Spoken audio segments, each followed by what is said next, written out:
Karibu kwa mara nyingine tena mtazamaji wa The World News katika kipindi hiki cha ulimwengu wa siasa. Mimi ni Adam Hussein. Mamlaka nchini Iran zinasema kiongozi mkuu wa Iran yuko salama kabisa. Ayatollah Mohsen Qom ambaye ni mwanachama wa baraza la wataalamu na pia anahudumu katika ofisi ya kiongozi mkuu wa Iran amepuuzia madai yanayotilia shaka afya ya kiongozi mkuu wa taifa hilo Mojtaba Khamenei.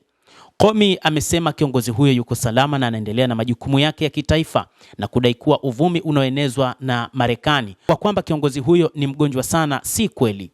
Anasema baadhi ya watu wanauliza kuhusu hali ya afya ya kiongozi wetu mtukufu Ayatollah Mojtaba Khamenei. Ni maadui wanaouliza kwa nini haonekani hadharani, kwa nini hatumi ujumbe wa sauti au video, kwa nini waliomtembelea hawazungumzi. Wanataka kutumia maswali haya kutulazimisha kujibu ili wafanikishe malengo yao, aliliambia shirika la habari la Fars News Agency.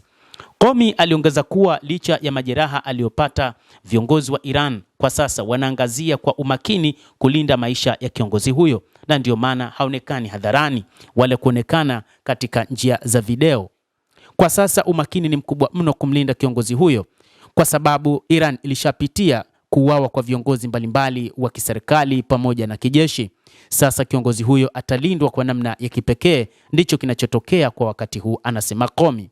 Kwa sasa jambo muhimu zaidi ni kuhakikisha tunahifadhi maisha ya kiongozi wetu, licha majeraha aliyoyapata Mwenyezi Mungu amemhifadhi, anasema Qomi. Hata hivyo, kiongozi mkuu wa Iran Mojtaba Khamenei mnamo siku ya jana alizungumzia juu ya namna ambavyo wa Iran wamejipanga kwa ajili ya kulilinda taifa lao, kwamba hawatokubaliana na mpango wowote wa Marekani, hasa kuhusu suala la nyuklia, lakini pia kuhusu mlango wa bahari wa Hormuz, kadhalika na suala la makombora ya masafa marefu.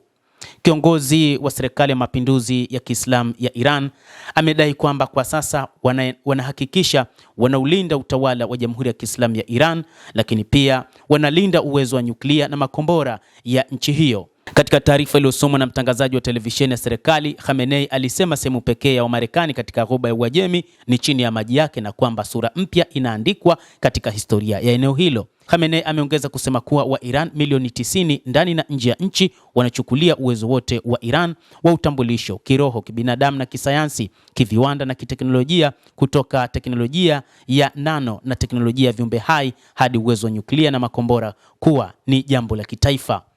Ayatollah Mojtaba Khamenei hakuonekana hadharani tangu achukue wadhifa wa kiongozi mkuu kufuatia kuuawa kwa baba yake katika mashambulizi ya anga ya mwanzoni mwa vita kati ya Marekani na Israel dhidi ya Jamhuri ya Kiislamu ya Iran.